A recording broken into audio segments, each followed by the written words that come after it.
sono Kiki e vi do il benvenuto sul canale. Nel video di oggi vedremo l'utilizzo, i pro e i contro di un prodotto che ho comprato tantissimi mesi fa e non avevo ancora avuto occasione di provare, ovvero lo Spider Serum di Green Stuff World. Si tratta di un prodotto esclusivamente per aerografo che viene venduto in confezioni da 10 ml. Pur non essendo una grande creatrice di elementi scenici, né un amante dei ragni e delle ragnatele in realtà, questo prodotto mi ha incuriosito da subito, da quando ho visto sul sito i video di utilizzo. Quindi oggi lo proveremo su questa vecchia conoscenza del canale, un'armatura che ho usato per il video su come valorizzare i metallizzati, che trovate qui sotto se volete recuperare.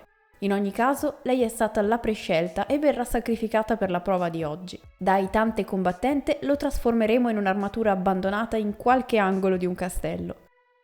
Ci servirà principalmente un aerografo, perché l'effetto si creerà solo grazie al getto d'aria, che creerà sottilissimi filamenti plastici.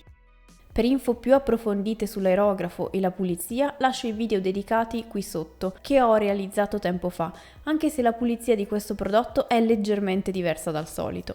Si tratta infatti di un prodotto a base solvente, cosa che si intuisce subito dall'odore, quindi pur non sapendolo al momento dell'acquisto, nel dubbio avevo ordinato anche il cleaner dedicato. Vedremo alla fine se è effettivamente necessario. Tolgo quindi il tappino di plastica che preserva da fuoriuscite e evaporazioni. Verso qualche goccia nel serbatoio e provo a spruzzare. All'inizio ammetto che non sia stato facilissimo capire cosa stesse succedendo, perché sembrava non uscire niente. Poi invece mi sono accorta che semplicemente non usciva subito, o comunque non era così immediato come succede con il colore, e infatti ho velocemente riempito i colori davanti a me. Nulla di grave comunque, perché si tolgono davvero facilmente. Una volta capito il getto, con cui si deve indubbiamente prendere un attimo la mano, ho cominciato quindi a spruzzarlo sull'armatura con leggeri spruzzi. L'effetto ottenuto è secondo me spettacolare, fin da subito evidente e davvero simili a vere ragnatele, fin troppo forse. In certi punti il getto stesso sembrava emettere alcune gocce nebulizzate di prodotto piuttosto che i soli filamenti leggeri, e l'aria talvolta ha rotto alcune delle ragnatele già fatte. Forse una pressione più bassa dei 40 psi che stavo usando avrebbe aiutato, ma forse avrebbe fatto ancora più fatica ad uscire. Nulla di grave comunque, dato che contribuisce a rendere il tutto più abbandonato e vecchio. Ho notato che laddove c'erano dei profili, degli spigoli, i filamenti andavano a compattarsi, creando proprio una guaina, esattamente come succede con le grosse ragnatele vere. Ho poi deciso di rompere un po' queste ragnatele con un pennello umido, per liberare parzialmente alcune parti dell'armatura e lasciarne intravedere la lucentezza.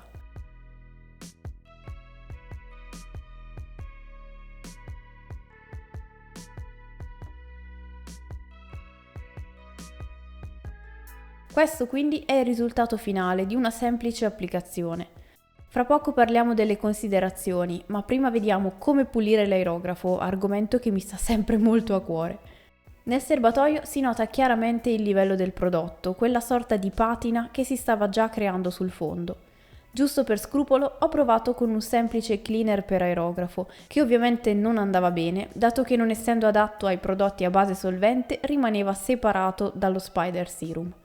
Ho quindi tolto l'eccesso e aggiunto al suo posto qualche goccia di cleaner dedicato di colore azzurro. Spruzzando è stato chiaro che fosse il prodotto giusto, forse sostituibile con altri pulitori a base solvente, ma non volendo danneggiare l'aerografo ho preferito usare quello dedicato, per avere così la certezza di eliminare ogni residuo nelle rare occasioni di utilizzo. Per quanto riguarda le mie considerazioni, lo trovo un prodotto molto valido, che fa esattamente quello che promette, un po' come molti altri prodotti di Green Stuff World che abbiamo anche visto su questo canale.